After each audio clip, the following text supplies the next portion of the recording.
Telegraph front page. We'll ignore this. This is the alluring headline, "Marriage spells trouble for Taylor's career." It's fascinating as that might be. It's here, look, this story. Blair at White House to advise Trump on Gaza peace deal. And I know, although, Claudia, you're on the right, you're quite a fan of Blair, I think.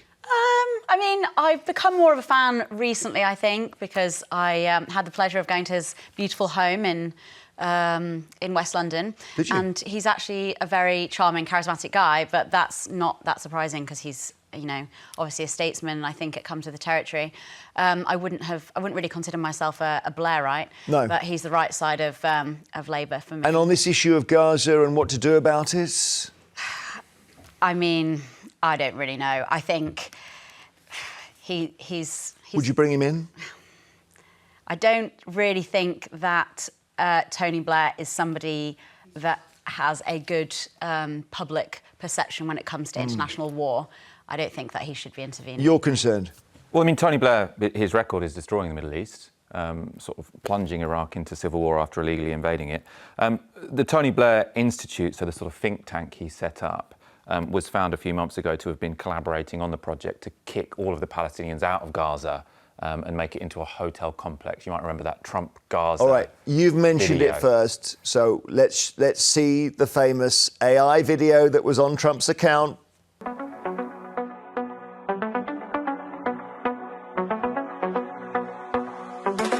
Donald's coming to set you free, bringing the light. So, Michael, what's offensive about this? Well, I think it's the idea is that you ethnically cleanse Gaza and then move in a bunch of Western money. So it's the idea that you can make Gaza a bit like Dubai, but without the people. And have Trump Hotel. And have a Trump hotel, yeah. I mean, the point to remember here is that everyone's sort of treating this as, oh, there's this difficult problem that we've got to solve to keep the Israelis happy. That's not really how we should be talking about a genocidal war where Israel has created a famine, right? We should not be appeasing them. It's such a serious topic, wouldn't Blair be the right guy to go in, given his mistakes, let's say? Well, has he learned from his mistakes? I don't think he has. What do you think, Claudia? No, I don't think he has. I mean, he sort of did a bit of an apology, but I don't think really that the public will ever forgive him. I think what they did was, I don't think he should be intervening. I think he's tarnished his reputation, and to be going in with Trump and commenting on Gaza, I just think it's the wrong person. There's another politician involved now, Ed Davey, leader of the Liberal Democrats. This is The Guardian, Michael, saying he's going to boycott the state banquet for Trump because of Gaza. So when Trump comes over here, Davey's not going to go. Yeah, no, I think that's exactly right. I mean, I think Keir Starmer has sort of set along the course of a strategy whereby he's going to completely suck up to Trump and sort of say, whatever you want to do, that's fine, because I know you respond better to praise than to criticism. I think that's really damaged Keir Starmer's reputation.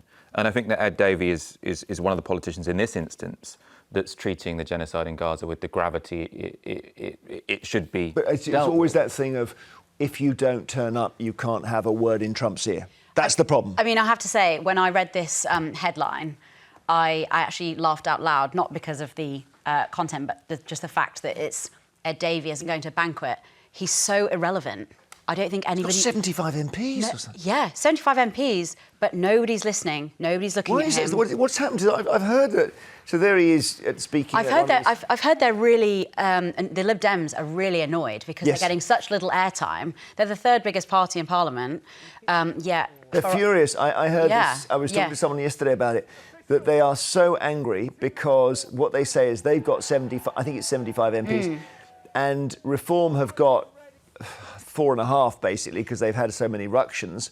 Reform are getting all the publicity. Yeah. Do you think that's fair, Michael, though? Well, I mean, the problem for the Lib Dems is they don't clearly stand for anything. I mean, I suppose this is an example of Ed Davey sort of showing Keir Starmer how to do it, in the sense that Ed Davey is standing up for sort of liberal values in a way that Starmer isn't. But what's the broader picture when it comes to the Lib Dems? I only wonder also, I can't resist, because we mentioned Ed Davey, we always talk about their electioneering and their campaigns, which are always eye-catching. So this is the famous thing where he's paddleboarding and it's a general election, and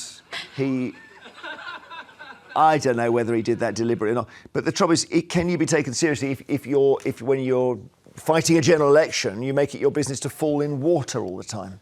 Well, that actually relates to the problem you were talking about before, the Lib Dem saying they weren't getting enough coverage. And I think actually they had a very intelligent idea in the general election, which is to say, well, if we're not going to get coverage because our ideas aren't very interesting, what we'll do is have our leader do all sorts of bizarre things.